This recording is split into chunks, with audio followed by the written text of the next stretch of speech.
You're listening to the More Than the Music podcast, episode 16, featuring Jordan Feliz. I've been a planner my entire life, and when people say, give it to the Lord, do this, do that, I never really did that. It was like, I'll let him take a little piece of it, but I'm going to control the majority of this situation.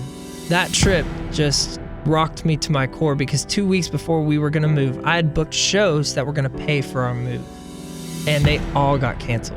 Wow. Every last one of them. And my wife and I immediately went into prayer of just like, Lord, is this you telling us we're not supposed to go? Are we, what's going on? And we both still felt like he was confirming that we were supposed to go. You're about to hear how Jordan Feliz went from a singer in a metal band to a worship leader to a pop artist, how God was showing Jordan to trust him more on his move from California to Nashville, his reaction to winning a car, and how many of the songs on his album The River were inspired by his daughter's birth. I'm Justin Paul, along with Jordan Feliz, and we're going to talk about a lot more than just the music. More Than the Music is hosted by Justin Paul, a touring musician turned national radio personality who loves the dramatic, humorous, sometimes tragic, and often inspiring story behind the songs from your favorite artists. You can connect with the show at wayfm.com/Justin. Now here's your host, Justin Paul. I am so excited to be joined by Jordan Feliz. Man, thanks for being here. I'm so excited that you guys are doing this. Well, thanks for being here, man. Well, before we jump into the music, how did you get to where you are now? I mean, there's a lot of backstory with Jordan Feliz, but catch us up a little bit on how you started and where you are now. Well, when I was 17, my senior year in high school, I joined like a heavy metal band, like halfway through the year. And I did that for almost 5 years, actually. Honestly, it was never like my passion in the music or anything, but I had such a passion for the heart behind it, which was just taking Jesus and taking the gospel into a genre and into venues, where there wasn't a whole lot of that, know. And so that's still kind of been my heart, is just sharing a lot about stories and testimony and stuff on stage, because I just think it's such a cool thing to be vulnerable together as a church. But after that ended, I became a worship leader at a church. Now, those are two very different things, like a metal singer and then a worship leader. Yeah. Yeah, super, super different. I know it sounds crazy, but the Lord started putting a church in my hometown on my heart, and I thought that maybe because my wife and I were looking for a new church, so I thought maybe that was the Lord saying that. But a couple weeks later, actually, I got a phone call from the worship pastor and was like, hey, we're looking for a worship leader, and somebody brought your name up. And it was just, super random, but I feel like the Lord just kind of pulled us together, and I developed this passion for worship and songs for the church, and in that year, I really felt like the Lord kind of started calling me to write. It's almost like in that year, I kind of found out who I was a little bit musically, and then also like in becoming an artist that wasn't a band, that was just me, know. Now, you started out young playing piano. That's where you kind of started training your musical career, I guess. Yes. And then you wanted to play drums too. Yeah. And then you moved to the front of the stage. Now, being a drummer, I get that, being the guy always in the back. You're like, man, one day I'm going to be the guy in the front. You actually made it happen. I could never do that. And I never wanted to be the guy in the front. I never, ever wanted to. I kind of got forced into it, actually. One Sunday morning, I was playing drums for our youth worship band, and the guy who was going to lead worship, he didn't show up. And so, oh, for real? Yeah. And so my youth pastor was like, well, you know all the songs, get up there and sing them. I'm like, oh, that's funny. And he's like, I'm the drummer. No, I'm dead serious. Get up there and sing them. I'm like, okay, I guess this is happening. Yeah, I never got that call. Probably because I was a terrible singer. Oh, man, I still feel like a terrible singer, but Well, definitely listening to the record, you're not a terrible singer.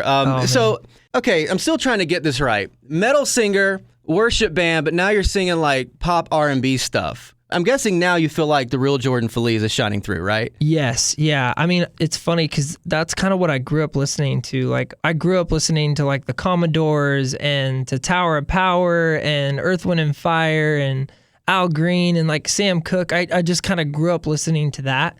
And so I think this has been the first thing that I've done artistically that's like very me, and like it's almost like I had 10 years of music just kind of spew out the moment that I started writing for this record, because it was like having all these ideas and melodies that I felt like were normal to write because they're me, you know? So it's been awesome, very exciting and overwhelming year, and just really thankful for everything that's been going on. Yeah, so you moved from California to Nashville, but people think a lot of times that when you move to Nashville, you're trying to start a music career, that things just blow up from there. But for you, you didn't even know if you're going to be able to make it to Nashville when you started driving here, right? No, our story of moving here has become a large part of my testimony, actually. But I've been a planner my entire life. And it's been one of those things where, you know, when people say, oh, you know, give it to the Lord, you know, do this, do that. I never really did that. It was like, well, yeah, I'll let him take a little piece of it, but I'm going to control the majority of the situation. And that trip just rocked me to my core, because 2 weeks before we were going to move, I had booked shows that were going to pay for our move. And they all got canceled. Wow. Every last one of them. 2 weeks before we're leaving. And my wife and I immediately went into prayer of just like, Lord, is this you telling us we're not supposed to go? Are we, what's going on? And we both still felt like he was confirming that we were supposed to go. I kept feeling him, and my wife felt like trust was a big thing right now. So we were like, okay, well, we're just going to trust that he's going to make things work, I guess. And so the day we left, I had no idea where we were playing that night. So I literally was just calling churches around the area where we had planned to stay.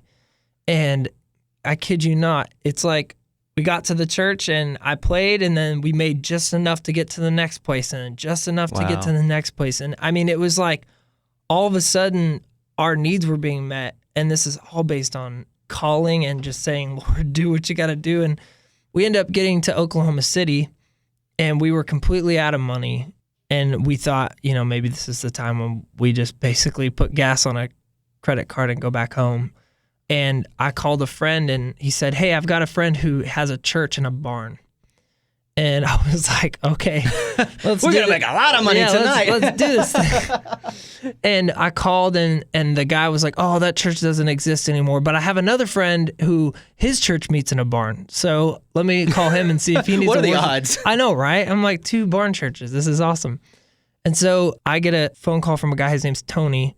He was just like, hey, yeah, usually, you know, I can pay about $100. That's cool, you know. And I was just like, anything will work, you know, anything to just kind of see what the Lord's going to do. And it happened to be that day was the Oklahoma City bombing marathon.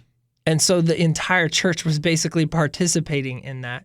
So I played 2 services that morning to 26 people. Wow. But I sold close to $2,000 in merch to 26 people, which is crazy.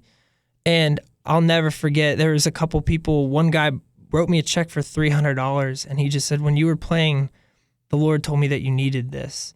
And I was so emotional. I remember just getting into the van, and I was just crying with my wife, because it was just like knowing that he not only wanted us to go, but he wanted more than what we wanted for us. You know, it wasn't just to pay for our move. It was that he wanted abundance. So it was like by the time we got to Nashville, we actually had made money to move. We got there and we had extra money, which it kind of just taught me this lesson that was, no matter what you have, the Lord is going to do so much more with that thing than you could ever do on your own. And I think that has been a huge part of my testimony, even through my career right now. Yeah, I think too, when you hear stories of God calling people to certain places or calling them out of their comfort zone, because I mean, you left friends and family where you grew up to move to Nashville because the Lord was calling you there. I think the assumption is if he does that, it's just going to be easy peasy all the way there. But I think what God is showing you is that he's asking for our faithfulness. Yes. To trust me when you have nothing. Yep. And watch what I can do. Yep. Totally the truth, man. And that's been the testimony of my life, to be honest. Yeah. So as I'm thinking about that whole trip, man, it kind of sounds a lot to me about how your career's been, just to grind the whole way, man. Like, this has not been move to Nashville, get everything you want in one sweep in 1 week, and you're like, you know, the biggest star in Christian music. You've been grinding it out for a long time, right? Yeah. Yep. It's been 10 years this year, actually, since I started doing music and started touring. I think that's one of the things of just being so thankful. I'm going to say that a lot, but I'm super humbled by all this, because for me, you know, you work really hard for something and you think, well, hey, maybe it's just not going to happen. And that's okay. Like, because all the things that the Lord did in the season of music, there was a lot of grinding it out and all that stuff. I thank the Lord for that right now because of how much character that builds and how much it makes this moment so much more him than me, you know? Well, you moved to Nashville too. Yeah. You were driving Uber at one time. Yeah, Is that right? I was. And posting ads on Craigslist trying to find work. Yep. And I was a valet downtown too. So Did a little bit of everything. Jordan Feliz is like the epitome of, no, it's not going to be just an overnight success. It takes work to do what you're doing. And I think not only a lot of young musicians can learn that from you, but a lot of people in general. You know, I think a lot of times we have this entitlement attitude that God's just supposed to give us everything now when we want it. Even though he's promised it, you know, we want it now. We can't wait. We can't be faithful enough to get it, man. Yeah. Your story proves that you rely on God, you put your faith in God, and you do the work, good things do happen. Yeah. It's the fact that when you give things to him, they're going to work out the best way that they could. You know, and even if the best way isn't the way that you thought it would be. Because, I mean, I run into moments in my career already that it's like, oh, if this just happened, that would be the best case scenario. But that's the best case scenario in my mind. And the thing is that thing fell through and then something else took the place of that. And that was the best case scenario. It's like all of a sudden you actually go through and you're living what you thought was going to be the best. Or what you thought was going to be the worst, actually, because you had this other thing that was like, oh, well, this would be the best and this would be the worst. But then you go to the worst, and that was actually way better than what you thought the best was going to be. And I think that it challenges your mindset to believe God for more. And even though certain things may look not as shiny or not as whatever, sometimes that's actually way more important than whatever you're thinking is going to be the best case scenario for you. Yeah. As you're driving Uber around Nashville and you're doing this valet thing, something pretty cool happened. You won a car. What happened with this, man? I did. So I started driving for Uber 2 years ago, I think now. And it's been a year actually since I won the car. Last November, I had entered this thing and it was like, if you get somebody to come and drive for Uber, then you get one submission for each person and you go into a pot to win this Prius. And so I was like, oh, that's cool. So I invited one friend, you know. You did the minimum. Just did one. Minimum. And it was mainly just because I was actually busy writing and I was busy recording too. And I got a phone call the night before they were doing the drawing. They're like, hey, are you going to be here? And I was like, yeah, totally. And they're like, okay, because we're trying to get numbers for food. Basically thinking I'm going to get free lunch, first of all, which is awesome. I need free food. Free food. And also, another great thing is I get to watch somebody win a car, which is so cool.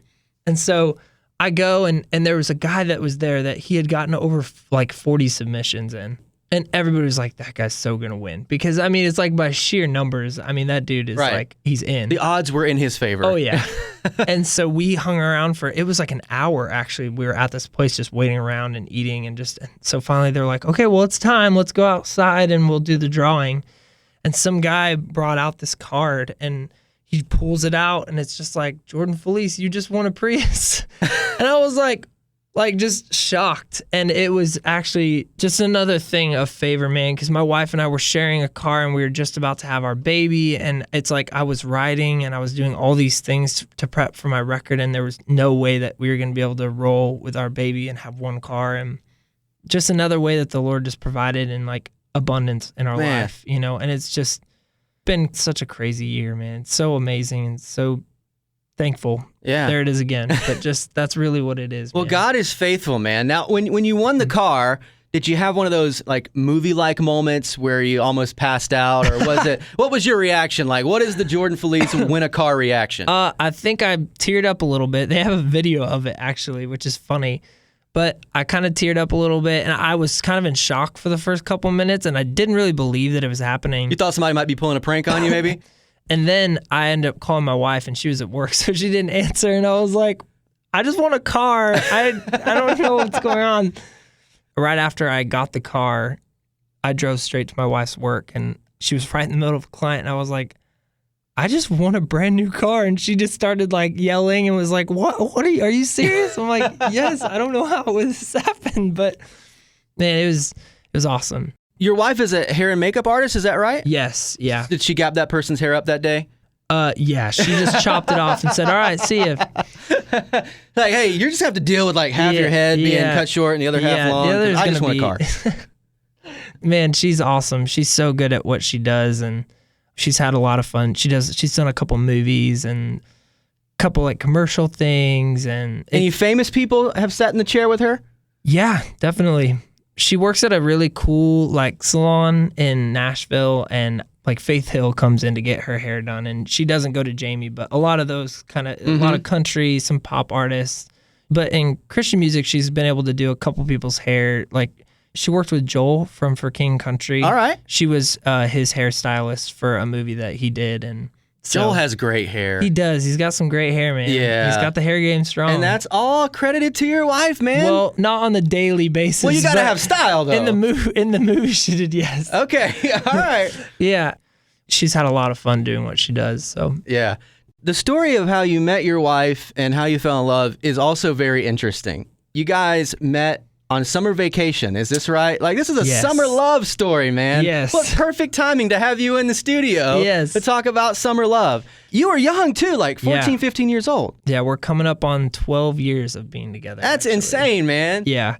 So when she was 14 and I was 15, her family was on vacation in Phoenix, looking for houses in Phoenix. And my mom, her business that she works for is based out of Phoenix. And so we stayed at the same resort. And we met at the pool. We watched a movie. It was 13 going on 30, and Holes was the next night. Man, we got to hang out for a week, and I remember leaving, and she gave me a piece of paper, and it's in our house. It's framed actually, but it has her phone number and her AIM. Do you remember AIM? AOL Instant Messenger. Yes. It had her Instant Messenger thing, I think her MySpace. And you're taking this back to like 98, 99? Yes. Is that where we're at? No, not quite that. Okay. Maybe early 2000s? Early 2000s. Dude, I totally remember that, man. Yes. And then she wrote on the bottom of it, she said, someday I'm going to move to California and marry you. And 7 years later, she did. She moved to California. Wow. We got married. Wow. So now, where did she live? Because was this long distance for a while? Yeah, so she actually lived in Chicago. And I lived in California. Wow. And we dated long distance for 4.5 of the 7 years before we got married. That's commitment, man. Yeah. But she moved to Arizona actually a year after we started dating. So that made flying a lot easier and a lot more affordable. So usually every like 3 to 4 months, I'd see her. And then once I started touring more, a lot of the tours that we were doing would stop in Phoenix quite a bit. Yeah. And so I got to see her more and more. And then she moved to California. And I proposed a year to the date after she moved. Wow. And we got married a year and a half after that.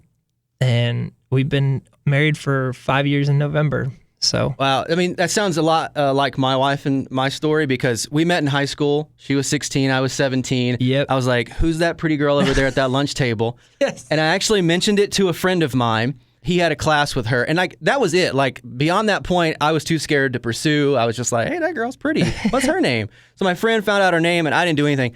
And a couple of weeks later, apparently one of her friends had been talking to her about me. She walks up to me in the lunchroom at the table. She puts her phone number down on the table, and she says, don't call me after 9. My dad will get mad. And then she walked off. no way. Yeah. What? And so I was like, all right. Apparently there had been some peer pressure going on. Like, deal. Yeah. So I had baseball practice that night, and I got home after 9, so I didn't get to call her that night. But I already had an email from her saying, hey, I'm sorry. I didn't mean to come off like that. My friend was just kind of pressuring me, blah, blah, blah. 7 years later, I married that girl. Yes, dude. Yes. Dude, for the win, man. That is so awesome. I love stuff like that because it's so funny because we live in a world where, like, not a whole lot of that exists anymore. And it's so fun for me to see, like, real love part of life. Do you guys have kids? No kids yet. No kids yet? Okay. So whenever you have kids too, it's like this whole new thing too of just like, you all of a sudden start seeing like divorce and you start seeing a lot of these things more and more and more. And so it's like when you see like people with a love story that is like the lifetime love thing, It's just so fun, man. We're going to be a movie pretty soon. Dude, let's we could combine it. How do you know we how figure they make, that out? make movies with two different stories at the same time? At the same time? We could do that. Where did you guys get married? We got married in Georgia, where I grew up. Awesome. She was probably ready to get married out of high school, and I was like, hey, I was too. Let me at least find a job so I can figure this thing out, and we're not living with mom and dad when we get married, you know? Yeah. See, we wanted to get married right out of high school, but both of our parents were like, nope. And so, your parents put a stop to it. Well, they were like, who's going to pay for the wedding? Right. And we were like, oh, yeah. Oh, yeah. That makes sense. Yeah, that does cost a little bit of money. Yeah, that costs some money, huh? And I bet living in Chicago, too, like, and you living in California, talking on the phone, you probably racked up some phone bills, didn't you? Well, it's funny that you brought up the 9 o'clock, don't call me after 9, because we only could talk after 9 because it was free talk after 9. Yeah, free long distance after 9. Yes. I so remember that, man. You used to fall asleep on the phone just talking. We lived in the same town and we used to do that. Yeah, and that's what we used to do. And it was funny because we actually did get in trouble one time because we fell asleep on the phone, and at 3 a.m., charges got back. We would fall asleep on the phone, and then all of a sudden at 3 a.m., those long distance charges would kick in. And I remember one morning I woke up and we were still on the phone, and I was supposed to be getting ready for school. And I remember hanging up, and then that next, 2 weeks later, my mom being like, hey, we need to talk. I was like, uh-oh. She never actually told me how much it was, but I'm sure it was probably quite a bit. Yeah, if you're on the phone that long, you probably racked up some bills, man. It was probably bad. I was like, oh my goodness. So here you are now in Nashville. The River was the first song. You release it, and it's like, it explodes, dude. You're getting played across the country everywhere. What was that like after the 10 years of grinding it out to finally have that song that kind of just sticks?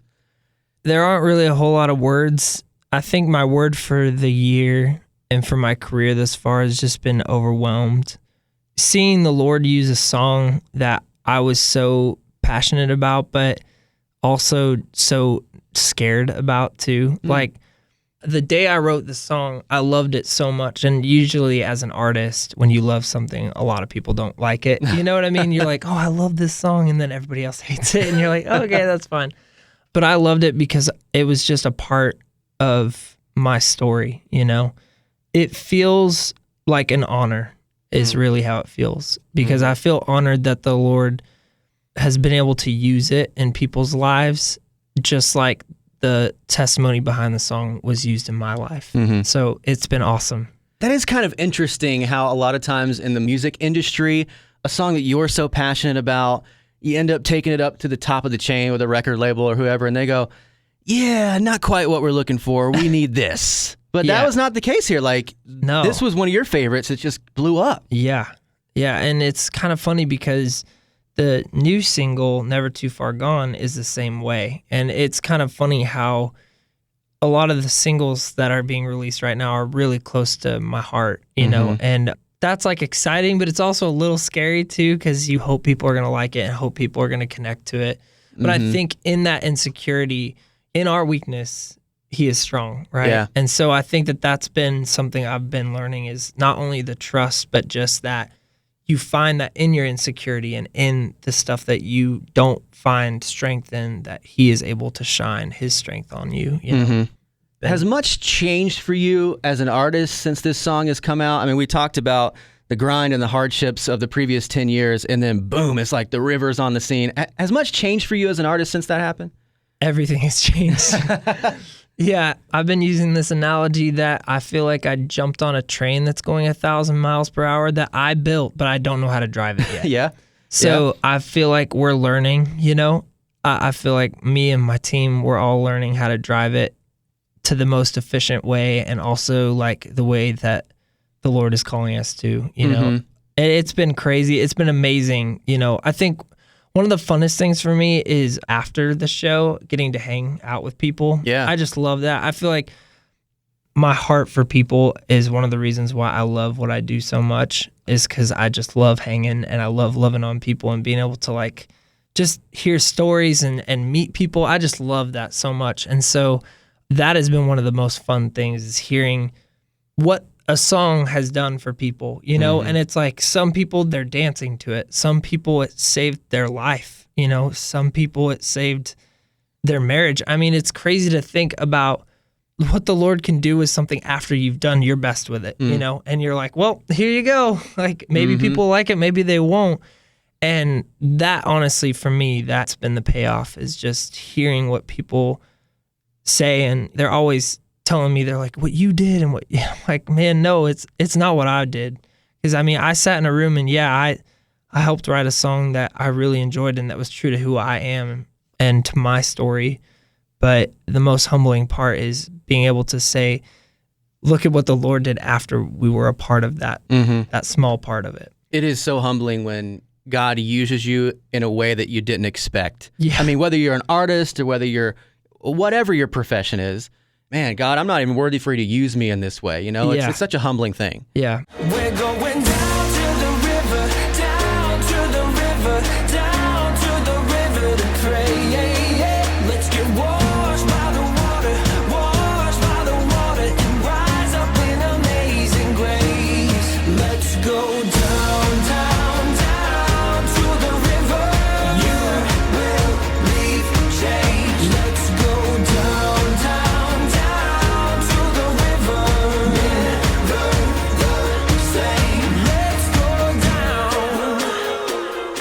I read too somewhere that you used to, in between stops, you would stop at malls and sell CDs. Yes. Do you still do that, or has that changed since the river's come out too? That's changed.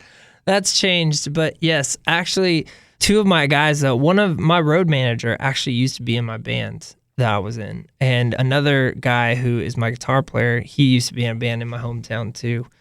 And they still have that mentality, even though things have changed. A couple of my guys, they still go out at festivals and they're like hollering at people and they're like, Jordan Feliz CD, you know, and it's really funny to see it. Joey, my road manager, he took a video of it and it's amazing. So you would pull up at a mall with like a speaker or an iPod or something with your CD and just sell it like in the mall, right? Yeah. Can you do that? What we would Are you supposed to do that? Well, you're not supposed to. I didn't know that you weren't supposed to, actually. Towards the end of A Current Affair, the band I was in, we got kicked out of a mall, and I realized that was actually not cool. Yeah. So we stopped doing it at the very end, but we had been doing it for like 4 years. Yeah, we would just go in with some like, not like earplug headphones, but some like headphones. And everybody would have like 40 or 50 CDs, and we'd basically say, we're not leaving until you sell them. So each person had like a quota for the day. Wow. And it was like, everybody gets fed and everybody, you know, we have enough gas money to go to the next place if we do this. So I think it was usually anywhere between 100 and 200 CDs that we'd take, and they'd have to be gone. Young musicians, you're not just going to move to Nashville and make it big, man. You might have to sell CDs at the mall before that happens. Honestly, I've met a couple people that are still fans too, which is super fun. Like seeing them comment on stuff on Facebook, and it's like, I met you in a mall in Boise, Idaho. You know what I mean?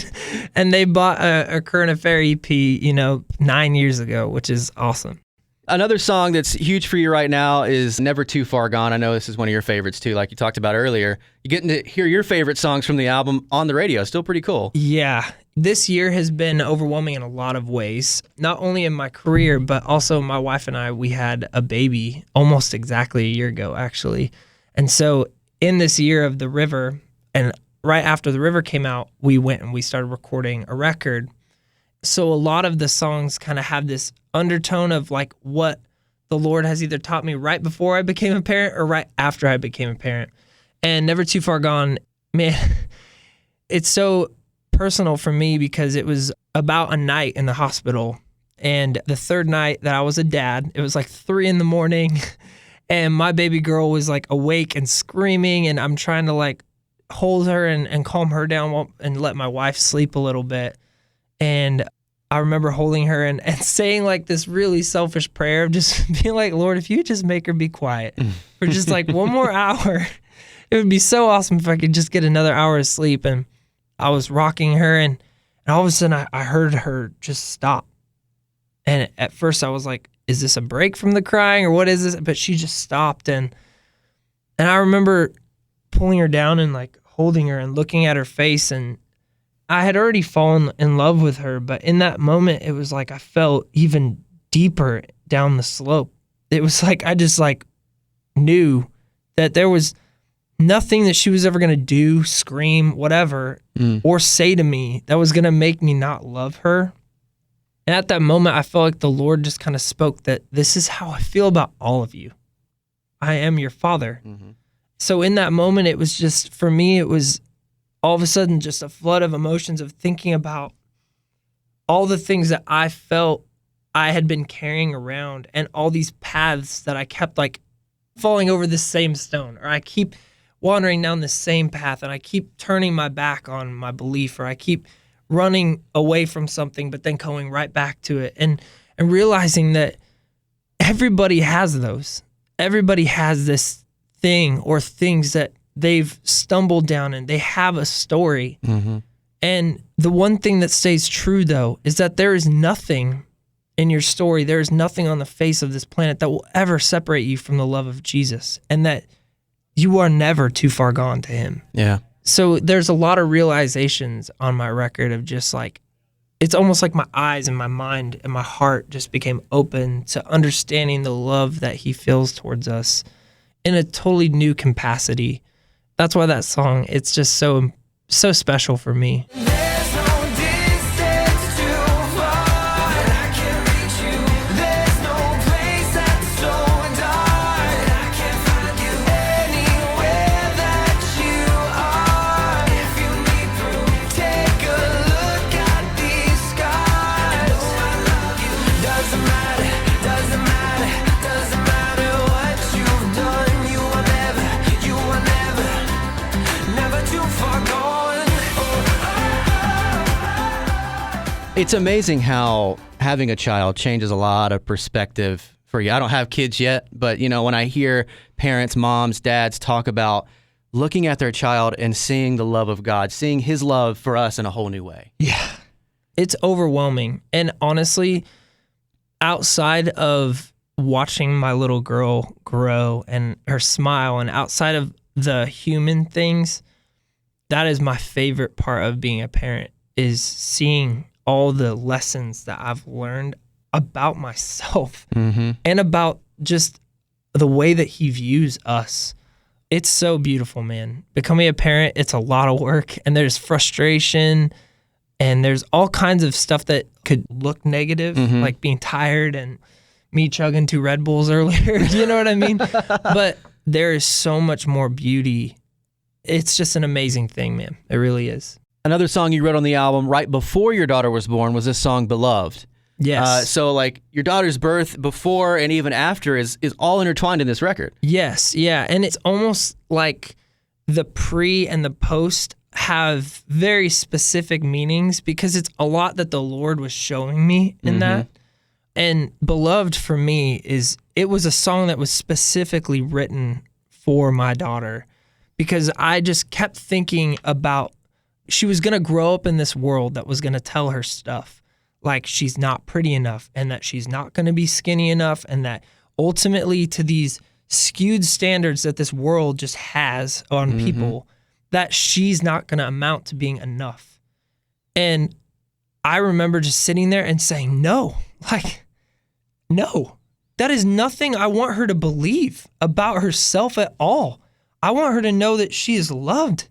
And she's loved by me and her mom, but most that she is loved and cherished incredibly by the creator of the universe. And even though the song was crafted for her, almost as this like stone that she could just climb to and just remember that is where my worth is found, is in Jesus. But after that song was written, and then after I've had my daughter and been able to experience that love of a father, you realize that even though I directed it to her, that song is for everybody, because that is where all of our worth is found. We are loved so incredibly by the creator of the universe. And I think the world and people find a way to cheapen that, but that is amazing. And it's such an incredible thing. Man, that song also is just so close to my heart.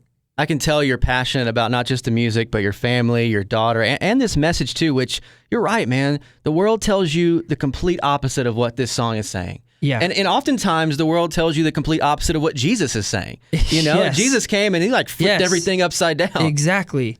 And I think that that's why we are called to not look like the world, because he didn't look like the world. And everything that we are taught doesn't look like what the world tells us we should look like. Mm-hmm. And I think that's just a huge part of learning in this like whole process of writing this record, becoming a dad, winning a car, like, you know, it's like all these things in my life just flooded out on this record. And so there's all kinds of undertones of just my life and my testimony in them. You are beloved. I wanted you to know you are beloved. Let it soak into your soul. Forget the lies you heard. Rise above the hurt and listen to these words. You are beloved. I want you to know you are beloved. Clearly, your daughter and your family have impacted your music, but how do you manage life on the road with your family and stuff? Because, I mean, as a musician, I've been there. It takes you away from home a lot. Have you found the right way to manage it? I don't know if we found a way to manage it as much as just a way to be a community still away. Mm-hmm. I talk about this a lot, that this is not just a calling on my life, but this is a calling on my family's life. My wife knows that if this was about me selling CDs or getting my song on the radio or selling t-shirts or whatever, that I would not be doing this and I would not leave my house, because the calling on my family is that this is about building the kingdom of God. And I think that that is where we find our community, is in the communication of family life, but also of what the Lord is doing on both sides. Because there are two sides of this coin. You know, it's like home and then the road. Yeah. And I think that when you can find this communication that's about family and wrapped up in the kingdom, you know, it's all of a sudden it kind of starts clicking. And it's like, it's really hard to be away from them. But whenever you can explain to my wife what's going on the road, that is really just, it's awesome. One thing, too, that's really helped this whole home and road life that's been invented, this thing called FaceTime. I don't know if you use this a lot. Dude, I live on FaceTime, especially with my little girl. It's like her first year, you know?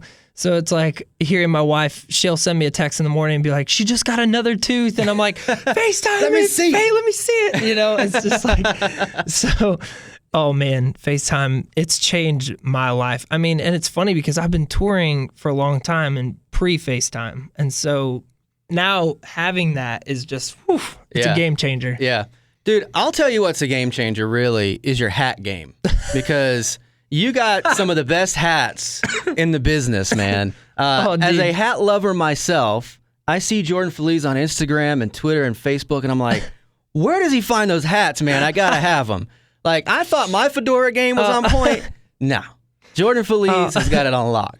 Oh, man. Thank you, dude. You've got this one hat that I really have been wanting. Okay. It's from the guys who are on Shark Tank. It's got the wood brim. The two guys hat. Yes. Yes. Wood brim. You have the very one that I want, the tan. Yes. Yep. Did you get that as a gift? Or did you, were you like, I got to have that when I saw it on Shark Tank? I've personally purchased a couple of my hats, and then my wife has purchased a couple. But the two guys hat was actually, I did a music video for Never Too Far Gone.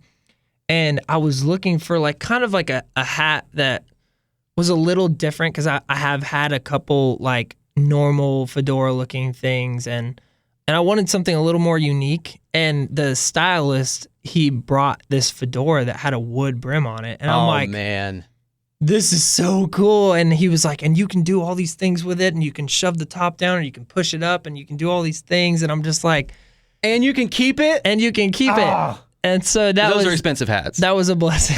I know, because I've been looking at them. And now it's funny because I've been so excited because I just got this yesterday. my new hat, which I'm pretty excited about too. Yeah, and he does actually have hair under there. Oftentimes you're yeah. photographed with hats on. It's not Yes. like you're balding and most of that's just coming from the side. Nope. Kind of like I am. That's why I wear a lot of hats, is the stuff in the middle is starting to fall out. The last song we're going to talk about from this record is this song, Live It Out. And I find it really cool that there's a song on your record called this, because it's kind of been something we've been saying a lot here at Way FM, not just talking about our faith, but living it out. Man, I think that this song has actually become an anthem for me too on the road, which I think is really cool that it correlates with everybody here at Way FM, because it's really easy to get really tired and distracted and all these things. But every morning when we invite the Lord into our lives, I've been telling all my guys that we want everybody to see him and not us. Mm-hmm. And if that is what we truly strive for, we will be living our faith out, because we will look more and more like Jesus every day. And that's really what Live It Out is for me. I mean, it's really plain and simple, but it's just about striving to be the best that we can in our faith on a daily basis and live it out. Because when we are able to be Jesus to people, it's crazy the effect that just striving to look like Jesus is, because you don't even have to open up the doors of religion or anything.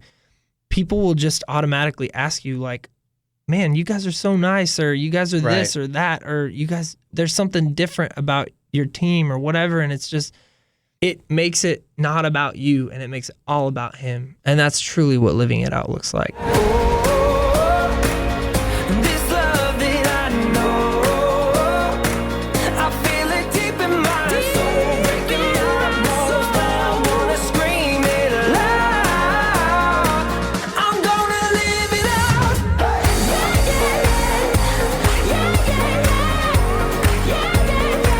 I'm gonna live it out. Man, well, thanks so much for being here. We're so excited to play all these songs. We're so excited to hear the stories behind them. I really appreciate you taking the time to do this, man. This is awesome. Oh, man, thank you so much. Seriously, thank you. This has just been so fun and such an honor. You've been listening to the More Than the Music podcast, episode 16, featuring Jordan Feliz. If you've enjoyed this episode or any others, would you kindly give the show a 5-star rating and review inside iTunes? Your 5-star rating and review would be greatly appreciated. I'm Justin Paul. To connect with the show and to even have a chance to win an autographed copy of Jordan Feliz's album, The River, which was featured in this episode, just go to wayfm.com/Justin.